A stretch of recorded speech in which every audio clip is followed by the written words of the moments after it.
Joyeux anniversaire FM, Fiston Mbouyi. C'est comme ça qu'on l'appelle. Moi, tu vas dire DGTV ma foot sika. Ah oui. Et ils ont bien la grande dame. Dans le cadre d'actualité, polémique na anniversaire à Fiston Mbouyi. Et bien, vous voyez, les candidats bazala. Bon, à la star, après tout. Star, bah, l'obéir toujours, certainement, bah, tu belé, bah, au cas, moi, bah, tu n'as au mais, au salaire, au photo, en année, Fiston Mbouyi. Ya on est l'émission. Bande on va bolingo archive. Mino bobi que on le archive. Anniversaire à Fiston Zaki hier. À Coxy, je crois 39 ans. Oui. 39 ans, ça moi 85. Bon du matin, et l'on va bébé, âge mon amour Moïse Mbiye.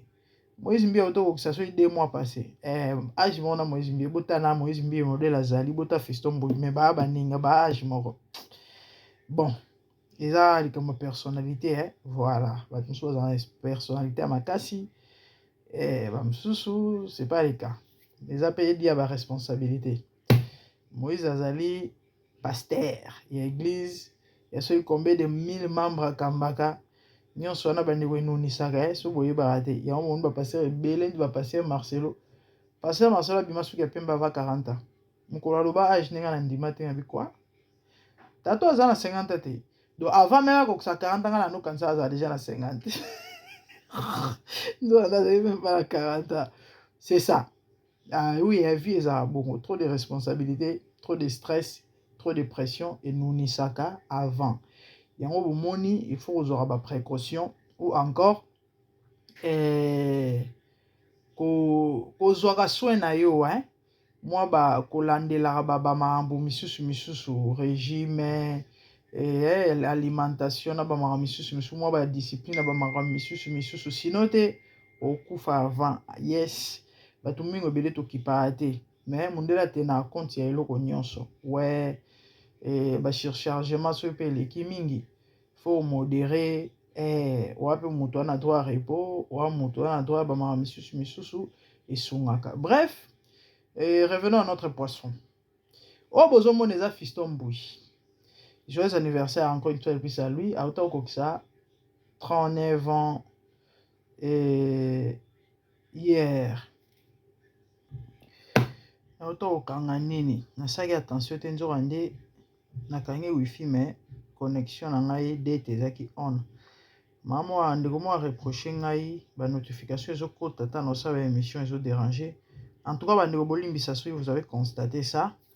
Normalement, quand on est venu l'autre fois, et l'émission tellement on s'est à pied levé. Et manière à saler l'ango, on a propre mingi. Maintenant, on a choisi pour vous faire plaisir. Il faut qu'on ait de bongo, mais bon. Mettez-moi juste pour aujourd'hui. Tout ça, on a un dengue à qui est. Il y a une qualité, il y a un montage, il y a image bien té. Bolimbisa pona yango l'essentiel message les gamins. Na bana information na sisi akité. Et na ko sala en sorte que na bongisa po bozala pe ya kosepela très à l'aise tant bozolanda ba émission. Oh Fiston Mbouyi tant azala moke. Avant bana oyemba okutu na moni moi ça va. On a moni kutu aza moi misuni moi matama. Fiston azali penza mokele kete.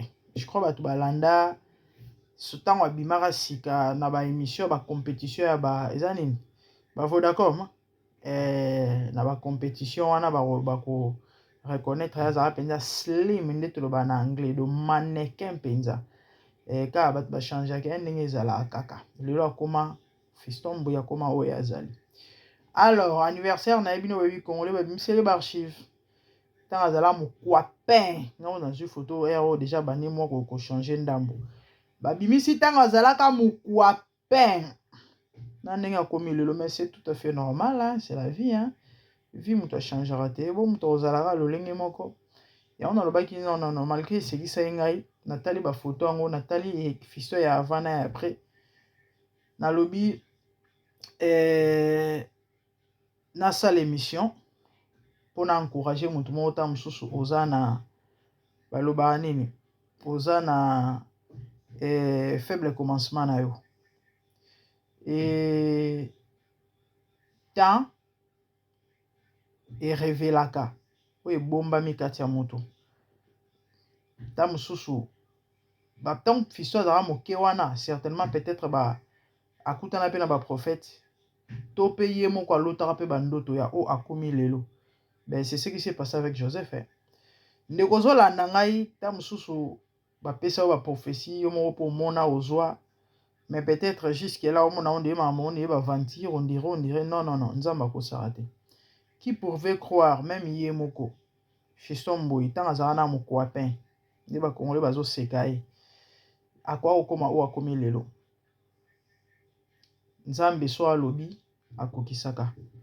Nzambe amutu te. Nzambe akosala te. Me na obendaka mutu moko matoi.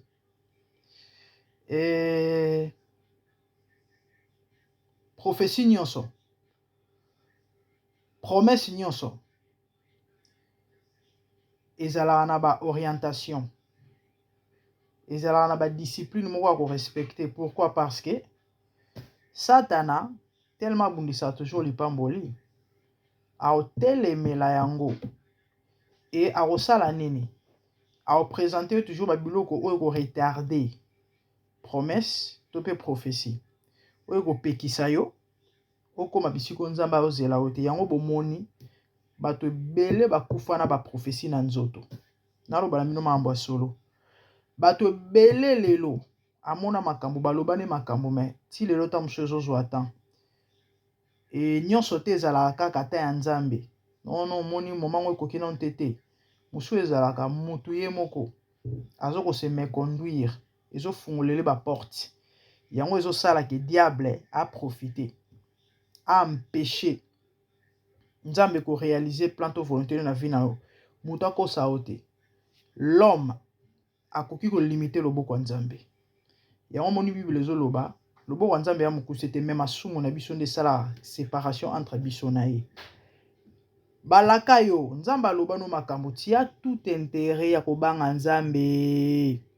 Tia tout ton intérêt ya ko honorer parole ya nzambe. Soko lingo vivre makambo nzambe aloba na yo, tia tout intérêt ya kotosa. Sino te ndimela ngai obenga ba prophète bato lokuta opengwa ebele bapengwa bavanda na bandako ya mamba lokuta ya solo te. Pourquoi?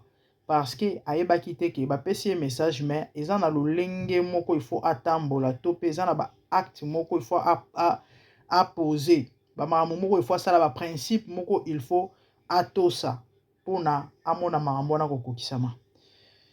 Kozanga ko banga nzambe etardar lipamboli to pe promesse ya nzambe na vie ya moto. Peut-être ta mosusu okansakeno na mokilo yo yaka kotika bato. Otali passé ya moto, otali moninga o ta mosusu bozalaka na ye lelo bisika komi, otali Fiston Mboyi ya kala ndenge tozoseka okutu mwa bien ba o misu na moni wana matama penza ya kokota. Otali ya lelo lobi nzambe onira ebika bato mosusu mon ami, mon frère, ma sœur, non, c'est pas ça. Au contraire, nzamba bato nyonso et équipe te nzamba mututu. Yo yebaka nde kotosa. Kangama na epeza fidèle, ko se détourner te parce que mon que nous oumela non.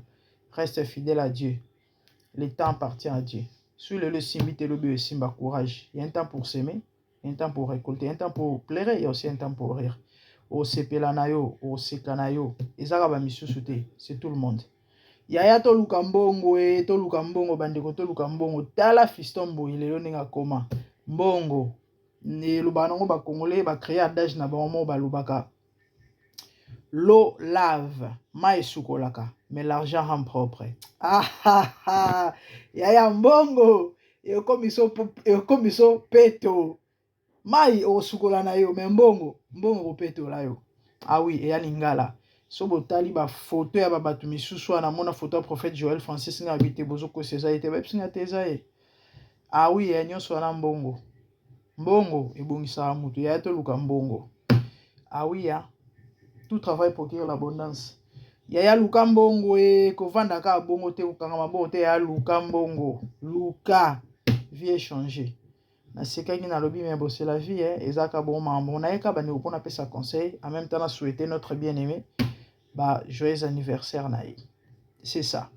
Et je crois na émission Rolanda na lobela pe étape ya élévation tango outi na état oyo okomi bisiko nzamba bane kozela yo to pe okomi komona ba mama ngo lata nzoto longone lengeni esingeli obika wana na osala on a prochaine émission na vidéo na émission ya femme Tamar bon mona na koti émission mo ya femme Tamar ke zongi na réseaux sociaux élévation memami pepe bambonge yemba Moïse Matuta dans la minute oyo bako memisa femme Tamar nkolo après vidéo oyo na koti la vidéo ya femme Tamar dans après na espace peut-être il y a 1 heure ou 2 heures de temps na koti la vidéo ya femme Tamar na ko expliquer bino makamuni na ngozo leka pour na tina ya femme Tamar.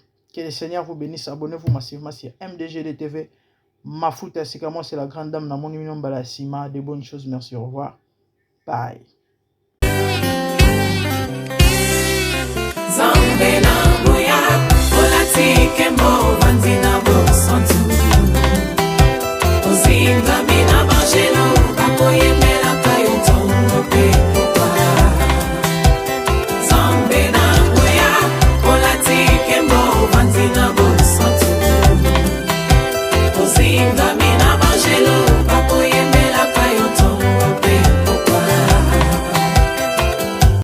MDG TV, une chaîne Went pour la cause de Christ. Mafuta Yasika, Mafuta Yasika, Mafuta Yasika.